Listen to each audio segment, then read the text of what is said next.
오늘 하나님께서 우리에게 주시는 말씀은 누가복음 10장 38절에서 42절까지 말씀입니다. 누가복음 10장 38절에서 42절 우리 함께 읽겠습니다. 그들이 길 갈 때에 예수께서 한 마을에 들어가심에 마르다라 이름하는 한 여자가 자기 집으로 영접하더라.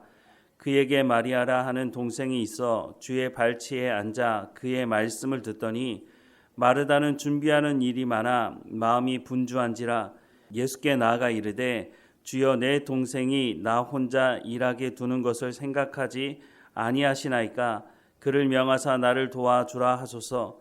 주께서 대답하여 이르시되 마르다야 마르다야 내가 많은 일로 염려하고 근심하나 몇 가지만 하든지 혹은 한 가지만이라도 족하니라. 마리아는 이 좋은 편을 택하였으니 빼앗기지 아니하리라 하시니라. 아멘. 성경에 보면 마르다 마리아가 자매인 것을 알 수 있습니다. 그리고 마르다와 마리아의 오빠가 바로 나사로라고 소개하고 있는데요.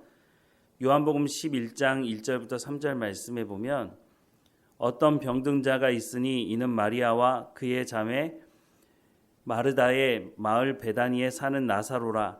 이 마리아는 향유를 주께 붓고 머리털로 주의 발을 닦던 자요 병든 나사로는 그의 오라비더라. 이에 그 누이들이 예수께 사람을 보내어 이르되 주여 보시옵소서 사랑하는 자가 병들었나이다 하니라고 말씀을 하고 있습니다. 마리아는 막내였고 또 마리아와 마르다의 오빠가 바로 나사로였다고 하는 말씀을 해주고 있는 것을 봅니다. 그런데 나사로를 설명하면서 예수님께서 사랑하시는 자라고 소개하는 것을 보면 이 세 남매와 예수님과 더 특별한 친밀한 관계였다는 것을 알 수가 있을 것 같습니다. 그런데 예수님께서 길을 가시다가 이 마르다의 집에 들리게 되셨습니다. 자기가 사랑하는 사람이 집에 들렸다면 그 사람을 대접하려고 아마 정성을 다하지 않겠습니까?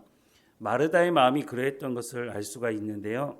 오늘 본문 40절부터 41절 말씀에 보면 마르다는 준비하는 일이 많아 마음이 분주한지라 예수께 나아가 이르되 주여 내 동생이 나 혼자 일하게 두는 것을 생각하지 아니하시나이까.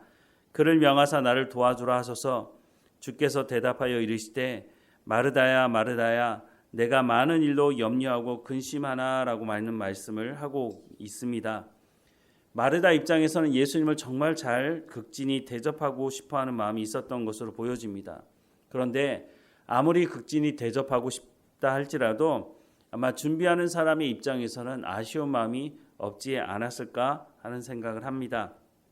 그런데 예수님의 말씀을 보면 마르다가 예수님을 대접하는 것을 그 마음은 알겠지만 과도하게 예수님을 대접하려고 했던 것은 아닌가 하는 생각을 해봅니다. 왜냐하면 예수님께서 내가 많은 일로 염려하고 근심하나라고 하는 말씀을 보면 지나치게 마르다가 예수님을 대접하려고 했던 것은 아닌가 하는 생각을 하게 됩니다. 오늘 교회 안에서도 이런 일이 종종 있게 되는데요. 열심히 일하는 것 때문에 마음에 상처받는 사람들이 있습니다. 열심히 일하는 것 자체가 문제라고 말씀을 드리는 것은 아니지만 과도하게 일에 집중하다 보니까 그 일을 열심히 하고 있는데 그것을 사람들이 인정해 주지 않는 것을 보면서 오히려 마음에 상처를 받는 일이 있는 거죠. 내가 이렇게 열심히 일하는데 왜 나를 인정해 주지 않아? 그렇게 하는 것 때문에 사람들 안에 마음에 상처가 있는 모습을 종종 보게 됩니다. 그럼 마리아는 뭐 하고 있었느냐? 예수님의 말씀을 듣기 위해서 예수님 발치 아래에 앉아 있었다라고 성경은 말씀해 주고 있습니다. 다시 오늘 본문 말씀을 보면 39절부터 42절에 그에게 마리아라 하는 동생이 있어 주의 발치에 앉아 그의 말씀을 듣더니 마르다는 준비하는 일이 많아 마음이 분주한지라 예수께 나아가 이르되 주여 내 동생이 나 혼자 일하게 두는 것을 생각하지 아니하시나이까. 그를 명하사 나를 도와주라 하소서. 주께서 대답하여 이르시되 마르다야 마르다야 내가 많은 일로 염려하고 근심하나 몇 가지만 하든지 혹은 한 가지만이라도 족하니라. 마리아는 이 좋은 편을 택하였으니 빼앗기지 아니하리라 하시니라 라고 말씀을 하고 있습니다. 예수님께서 마르다의 집에 오시게 된 이유가 뭔지에 대해서 생각해 볼 필요가 있습니다. 예수님께서 식사하기 위해서 마르다로부터 대접받기 위해서 이 집에 방문한 것이 아니라고 하는 것입니다. 만약 그랬다면 예수님께서 먹는 것에 집중하셨겠죠. 그런데 오늘 본문에 보면 예수님께서 이 집에 방문하셔서 하나님의 말씀을 가르치셨다라고 말씀하고 있습니다. 예수님께서 이 집을 방문한 목적이 대접을 받기 위함이 아니라 하나님의 말씀을 전하기 위해서 오셨다는 것입니다. 마르다의 이 행동이 잘못됐다고 말할 수는 없지만 마르다는 자기의 마음에 그 마음을 가지고 예수님을 대접하려고 하는 그 정성의 마음을 가지고 있는 것 그 자체는 칭찬받을 일일지 모르겠지만 정말 중요한 것은 마리아처럼 예수님의 말씀을 듣는 자리에 와 있어야 한다는 것입니다. 교회 공동체 안에서도 무엇이 중요한지를 우리가 깊이 생각해 볼 필요가 있습니다. 저도 사역을 오래 하면서 여러 사람들을 보게 되는데 교회에서 특별히 11시 예배가 마치고 나면 식사를 하기 때문에 식사 준비 중요하죠.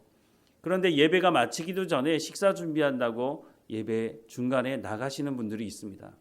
또 예배 후에 어떤 행사 때문에 행사 준비를 해야 한다고 예배를 마치기도 전에 그 행사 준비 때문에 나가는 분들이 있습니다. 일을 열심히 하는 것 중요합니다.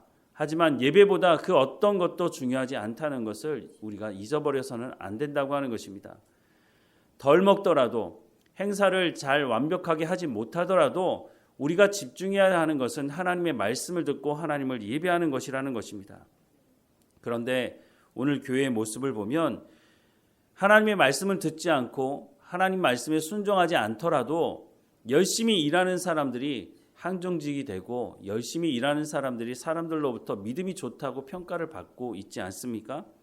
그런데 오히려 이런 사람들이 항정직이 되고 교회에서 중요한 결정을 하는 자리에 가게 되면 그때부터 더 심각한 일이 벌어지게 됩니다. 아니 일이 중요하지. 하나님 말씀 듣는 거야. 지난주에도 들었고 오늘도 듣고 또 다음 주에도 들을 거 아니야?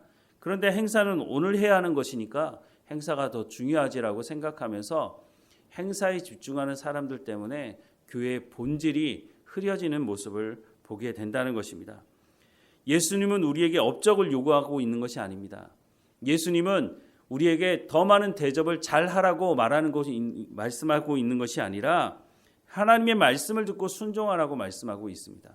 그래서 오늘 본문 마지막에 보면 몇 가지만 하든지 혹은 한 가지만이라도 족하니라 마리아는 이 좋은 편을 택하였으니 빼앗기지 아니하리라 라고 말하고 있습니다. 마르다 입장에서는 마리아가 와서 조금이라도 도와주는 것이 큰 도움이 되겠죠.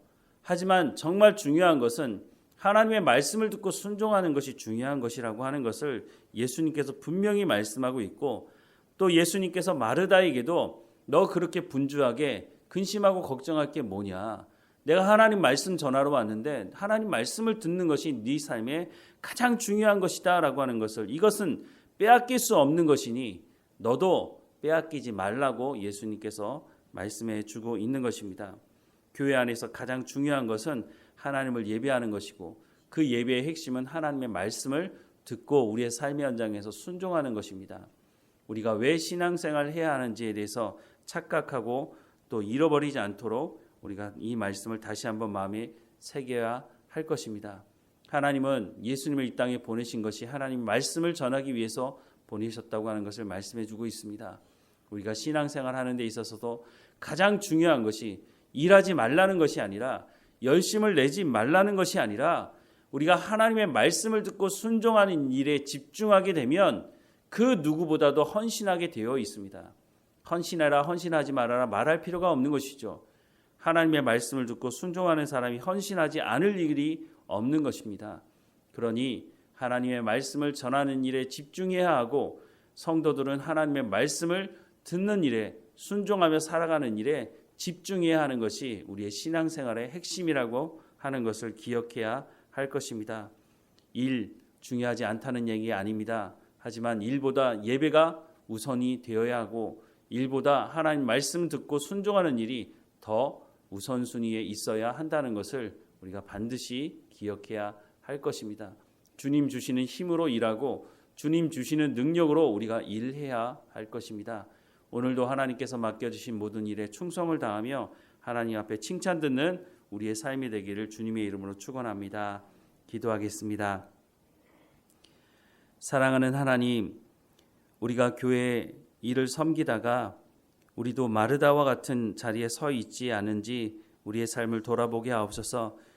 하나님, 말씀 듣기를 사모하게 하시고 그 말씀을 들었다면 우리의 삶의 현장에서 살아내며 성령의 열매를 맺어가는 우리의 삶이 될 수 있도록 은혜를 허락해 주옵소서. 교회 공동체가 하나님 말씀 듣기 위해 모이는 공동체가 되게 하시고 그 말씀을 듣고 또한 삶의 현장에서 살아내는 공동체가 될 수 있도록 은혜를 허락해 주옵소서.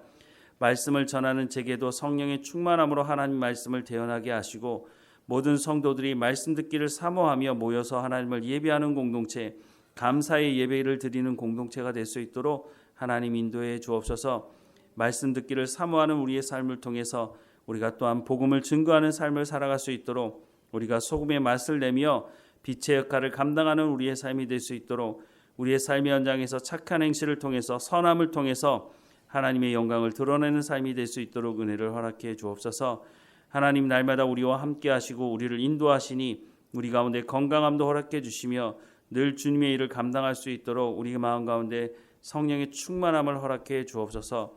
늘 우리와 함께 하시는 하나님께 감사하고 예수님의 이름으로 기도드립니다. 아멘.